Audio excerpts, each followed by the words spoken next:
If you've ever ventured to the northern highlands of the Philippines, where mountains kiss the sky and time seems to move at its own pace, you might come across something extraordinary. Look closely at the cliffs that rise above the rice terraces and pine forests, and you'll see small wooden coffins hanging from their faces. Some are weathered by centuries, others are newer, their bright wood still defying the harsh elements. These aren't abandoned relics or signs of some forgotten tragedy. These hanging coffins are part of a centuries-old burial tradition practiced by the Igorot people, an indigenous group with a deep reverence for life, death, and the natural world. It's a practice that sparks wonder and questions in equal measure. Why cliffs? Why not beneath the earth or within grand tombs? The answer lies in the Igorot people's profound connection to their land, their spirituality, and their unwavering belief that death is not the end. It's merely a step in a journey that reaches beyond what the eye can see. To understand this practice, you must delve into the Igorot way of life, where every action, even in death, carries layers of meaning. In Igorot belief, the cliffs are sacred. They are more than rock formations. They are spiritual thresholds that connect the living world to the realm of the ancestors. When someone dies, their soul is thought to ascend toward the heavens, seeking reunion with their forebears and communal, the supreme deity in Igorot cosmology. Hanging the coffins high above the ground isn't just practical, it's symbolic. It places the deceased closer to the sky, where their spirit can more easily make its journey. This practice reflects a broader Igorot worldview, one that sees life and death as intimately connected to nature. Just as rivers flow to the sea or trees reach for the sun, human souls, too, are drawn upward, returning to the source of all life. The cliffs themselves seem to echo this belief. Jagged and unyielding, yet timeless and awe-inspiring, they embody the resilience of the Igorot people and their unwavering faith in the cyclical nature of existence. The process of preparing a hanging coffin is as much a communal act as it is a personal one. Among the Igorots, death is not just a private affair. It's a shared experience that unites families, friends, and even the entire village. When someone dies, the community comes together to perform a series of rituals, each designed to honor the deceased and ensure their safe passage to the afterlife. The body is carefully prepared, often by family members, and placed in a fetal position before being wrapped in cloth. This posture is deeply significant. It mirrors the way we enter the world, curled up in our mother's womb. For the Igorots, this symbolizes the cyclical nature of life and death, a return to where it all began.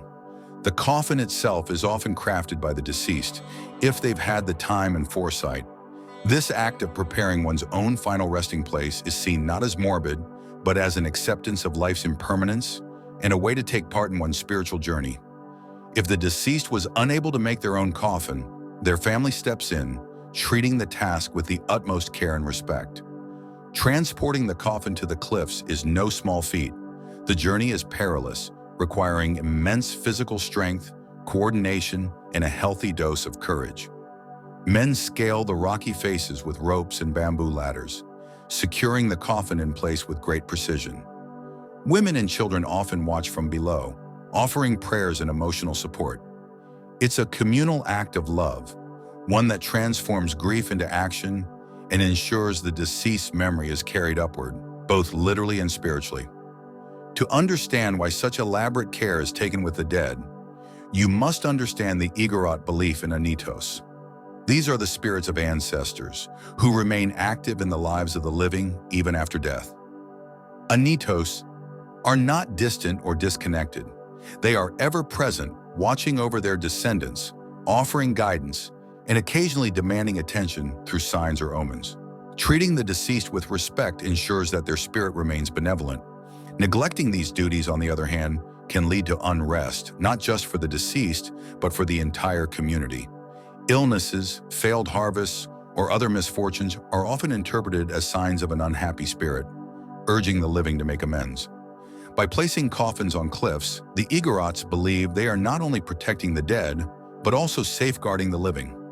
High above the ground, the spirits can keep watch without interfering too closely, maintaining a respectful distance that benefits everyone.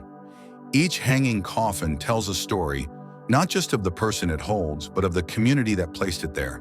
Some coffins are adorned with carvings or symbols representing the deceased's achievements, personality, or role in the village.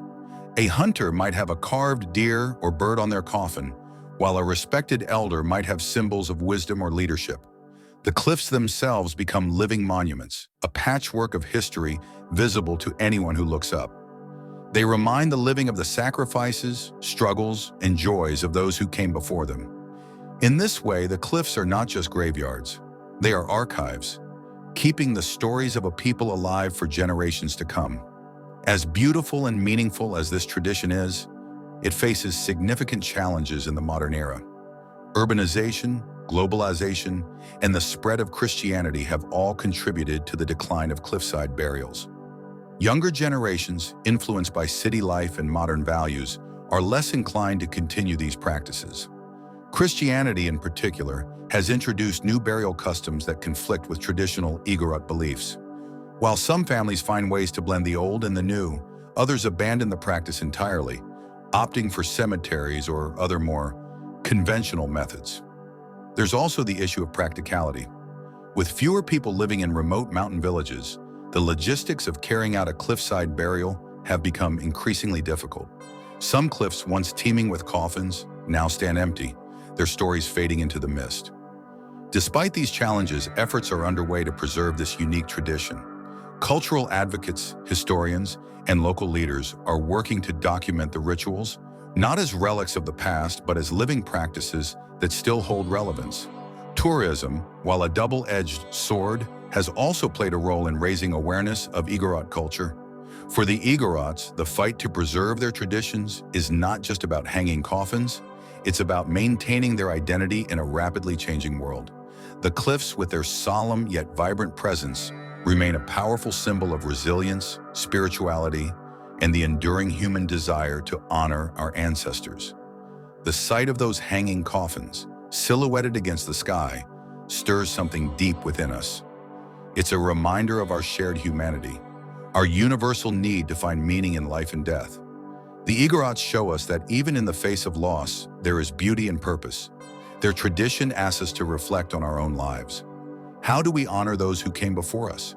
How do we prepare for our own inevitable journey? The cliffs stand as a quiet challenge to live meaningfully, to cherish the connections that define us, and to carry our loved ones, not just in memory, but in the very way we live. So why do Filipino islanders bury their loved ones on cliffs? Because for them, death is not an end, but a continuation, a journey upward, a return to the heavens, and an enduring bond between the living and the dead.